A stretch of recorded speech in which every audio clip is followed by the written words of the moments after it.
Hey, what's going on everyone? In this video, I will show you how to verify your Apex Legends game files to fix crashes, bugs, or missing files.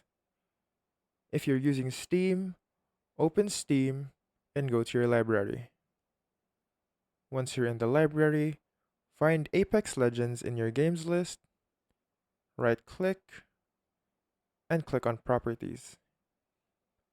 Once you're here on Properties, what you have to do is click the Installed Files folder, the Installed Files tab. And then here we can see verify integrity of game files.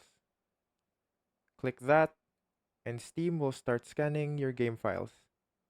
This may take a few minutes, so just wait for it to finish. If any files are missing or corrupted, Steam will automatically re-download and fix them. For EA app users, open the EA app, go to your library, find Apex Legends, click the three dots, and choose Repair.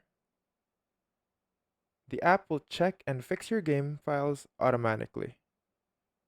This is great for fixing game crashes, launch errors, stuttering, or even black screens.